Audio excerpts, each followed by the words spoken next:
Hello, it's John Heaton, and today I'm going to try and rank my top 15 Fleetwood Mac albums of the Buckingham Nicks era, and I'm going to include the solo albums from that era as well.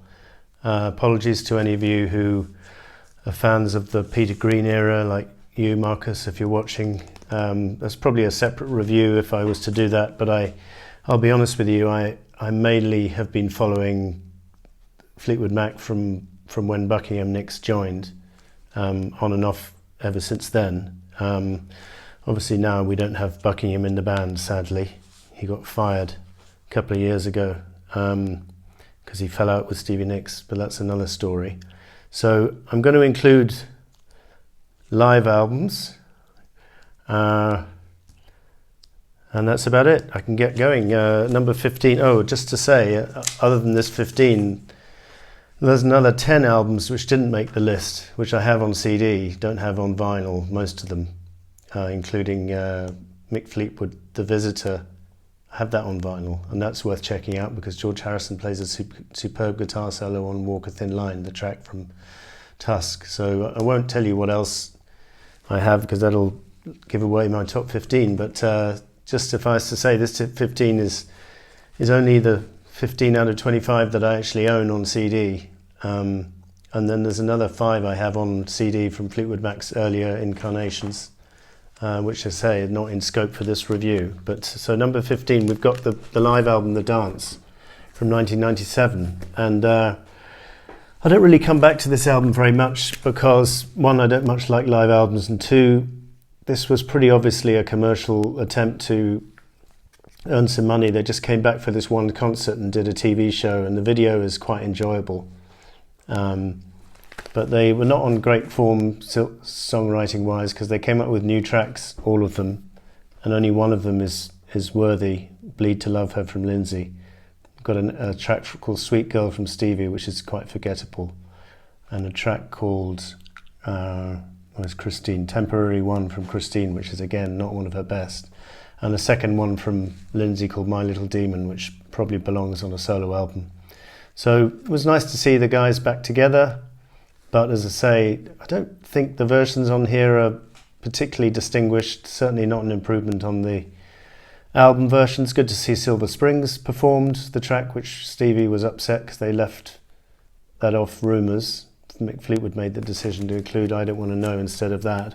So that's good to see that, but for the most part I don't really play this album a lot, but nice to have it on vinyl. Came out quite recently, and quite a good cover, kind of reminiscent of the Rumours cover there.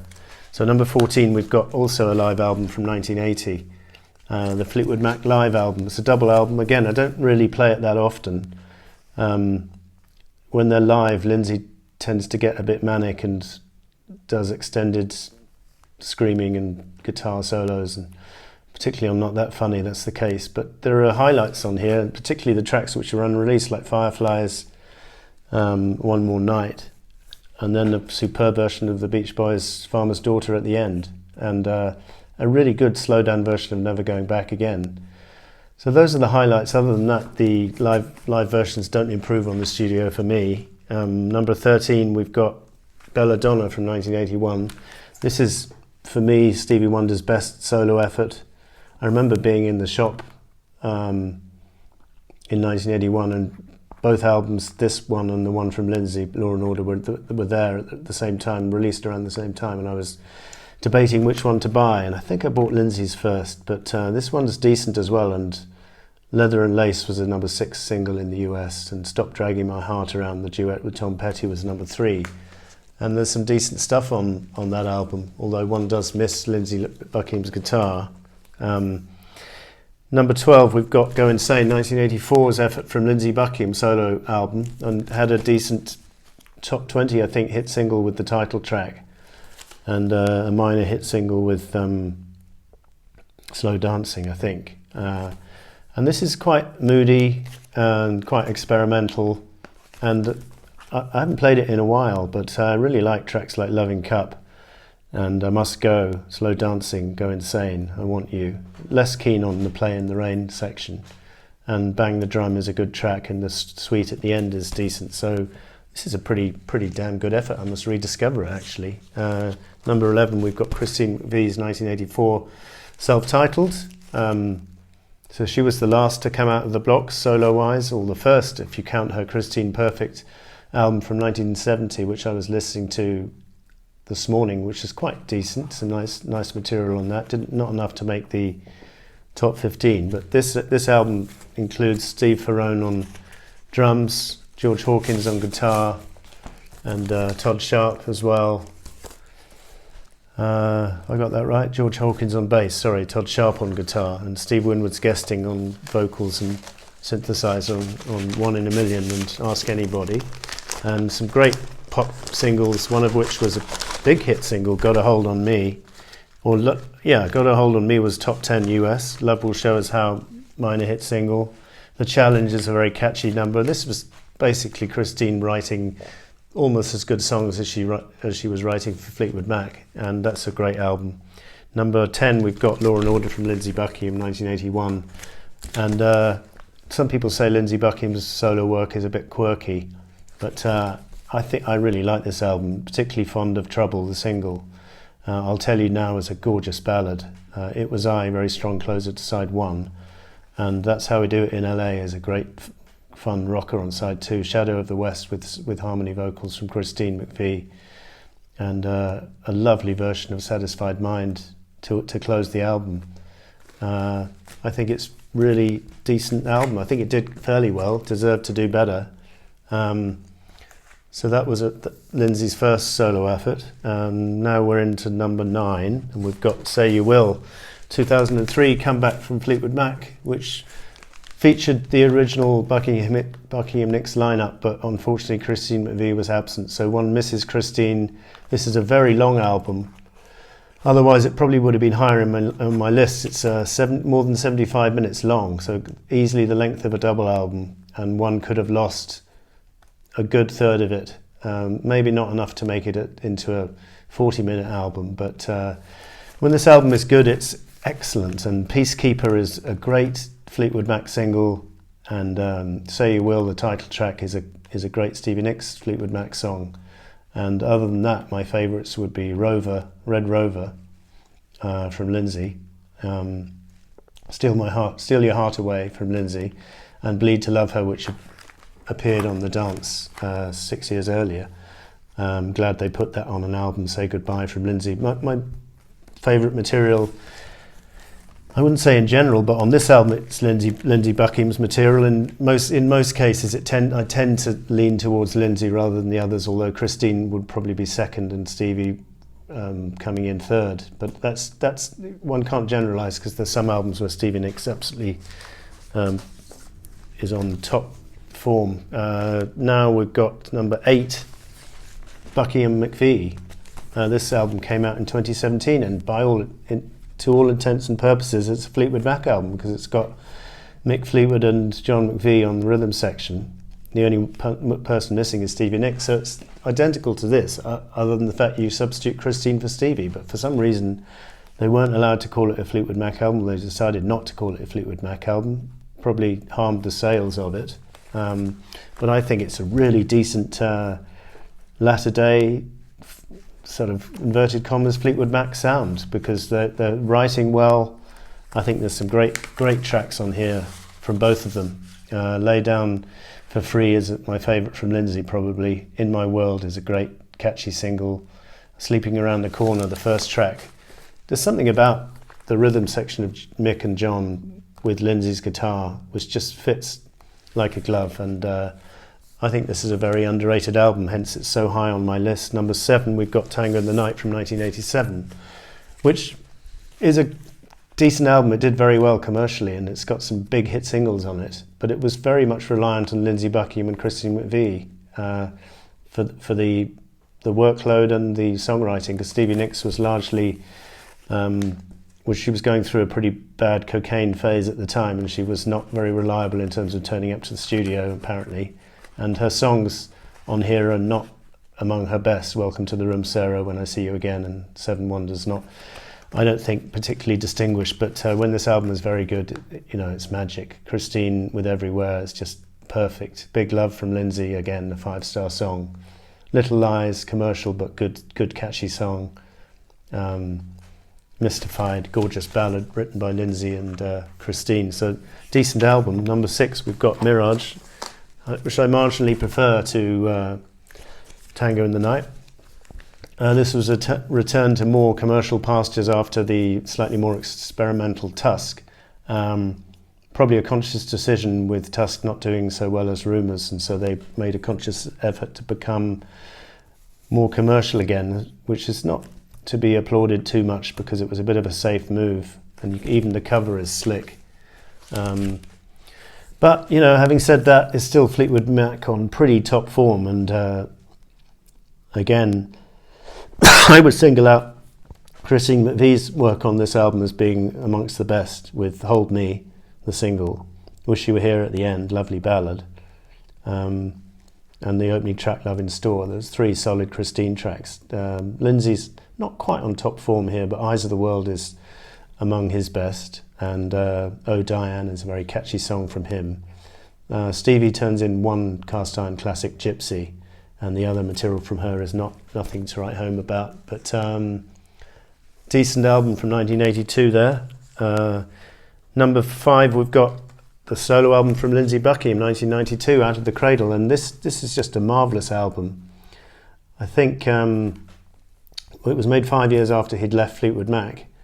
I think at one stage he was going to make it into a Fleetwood Mac album, but it didn't happen because I think Mick Fleetwood's on drums on a couple of tracks.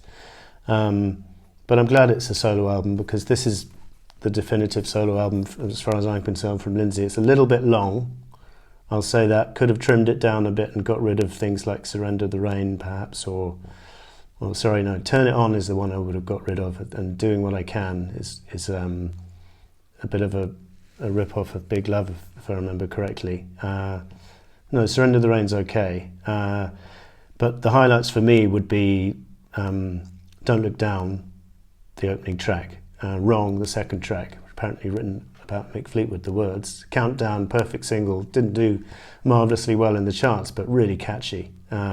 All My Sorrows, good cover of the classic song, Soul Drifter, just perfection. This Is the Time, maybe a bit forgettable. Street of Dreams is beautiful. So I love that album. Number 4, we've got 1973's Buckingham Nicks. So this is what got Buckingham Nicks into Fleetwood Mac, and maybe strictly it doesn't qualify for the list, but I think it does in a way, because Mick Fleetwood heard this album in Los Angeles recording studio and said, "Who's that?" and promptly invited Lindsay to join the band, and Lindsay said, "Well, I'm not joining without my girlfriend Stevie Nicks." So the rest is history. They joined the band shortly thereafter and recorded albums from there on through 87 before Lindsay left. And this album has great musicianship, if not Mick Fleetwood and John McVie on rhythm section. Jim Keltner is on hands to play drums, Waddy Watchell on guitar, and who's playing bass? Mark Tulin and Lindsay and Jerry Sheff.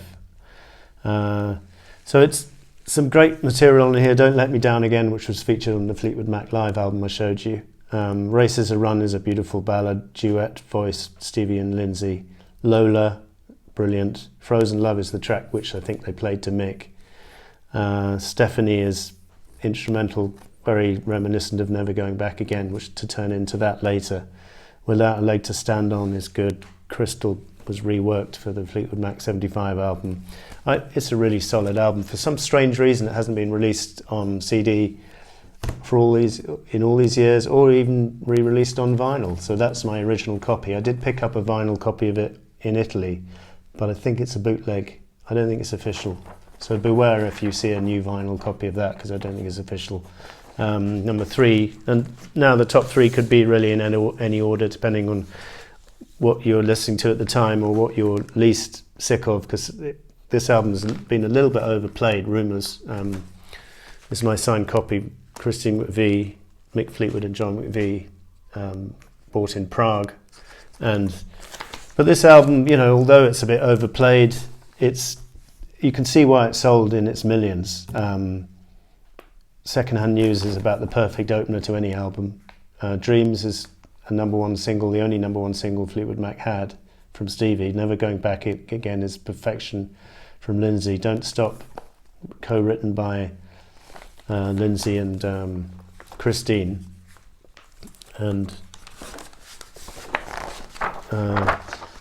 Songbird from Christine is here. Sorry, Don't Stop, I always get this wrong. Don't Stop is written by Christine McVie, but Lindsay Buckingham shares the lead vocal. Sorry, I'll get that right. I'll correct myself there. So, Go Your Own Way, obviously written by Lindsay with the breakup, because he was breaking up with Stevie at the time. And John McVie and Christine were also breaking up. So there's a lot of tension in the studio, but the music didn't suffer for that. It really came out all guns blazing. And The Chain is an effort written by all 5 of them. Marvellous bass playing at the end from John. You Make Loving Fun is about the best song Christine's ever written. I Don't Want to Know is great from Stevie, and Oh Daddy and Gold Dust Woman close the album very strongly. It's pretty much perfection. And number 2, those of you who remember my top 20 albums of all time, this would normally be my #1, but today I've got it at number 2 just because the #1 album I was listening to this morning, and I just thought, well, this album's underrated. So this album is marvellous, and it's still an all-time favourite of mine, and it'll probably be #1 next week. But today I put it at number 2. It's a great experimental album. They're not trying to repeat the formula of Rumours. It came out in '79. Lindsay's doing great stuff with The Ledge, and I Know I'm Not Wrong. What Makes You Think You're the One, Save Me a Place, just gorgeous songs from him. And Think About Me is about the perfect pop song from Christine. Over and Over, about the perfect ballad from Christine. And then she's got superb songs throughout this album. Brown Eyes on side 3. By the way, this Ultimate Music Guide is interesting to pick up. It gives rankings for all the tracks as usual on all the albums. I seem to remember they gave Brown Eyes and The Ledge 5 stars from this album, which I would agree with, but they only gave 4 stars to some of my favourites, or 3 stars. Over and Over they only gave 3 stars to. Excuse me. But yeah, Christine, Never Make Me Cry, Never Forget, Honey High, just great songs all the way through, and a worthy, experimental, brave double album. And Mick Fleetwood to this day says it's his, or nowadays, I'm not sure about since Lindsay was fired, but he's on record as saying it was his favourite, or has been his favourite album at one stage or another. So #1, we've got the self-titled Fleetwood Mac album, and this was the big breakthrough with Buckingham Nicks just joining the band here. Christine had been in the band for a few years, and they'd done albums with her and the other members, and they'd done okay, and they got some nice moments on it. But this was just a real step up in terms of songwriting quality. You got 3 top songwriters in the one band, and that doesn't happen very often in any band. The Beatles being the obvious example where that is the case. But they perfectly complemented each other. Lindsay Buckingham's guitar work has always been brilliant on Fleetwood Mac albums. He brings the best out of Stevie's songs and out of Christine's as well, and the superb rhythm section. It's got my favourite, probably my favourite Christine McVie song of all time, Say You Love Me, opening side 2. Probably my favourite Stevie Nicks song ever, Landslide, on side 2. Very nice, catchy songs from Christine, Over My Head, Warm Ways, Sugar Daddy. Monday Morning, one of the best rockers Lindsay's ever come up with, and Rhiannon was a big hit single from Stevie. It's just a lovely, well-produced, top-notch commercial album. Maybe not everyone's cup of tea, but I love Fleetwood Mac, particularly the Buckingham Nicks era. Here's my top 15. Don't suppose you agreed with a lot of it. That's okay. It's only my opinion, as I keep saying. Not to be taken seriously. Hope you enjoyed it, and I'll see you next time.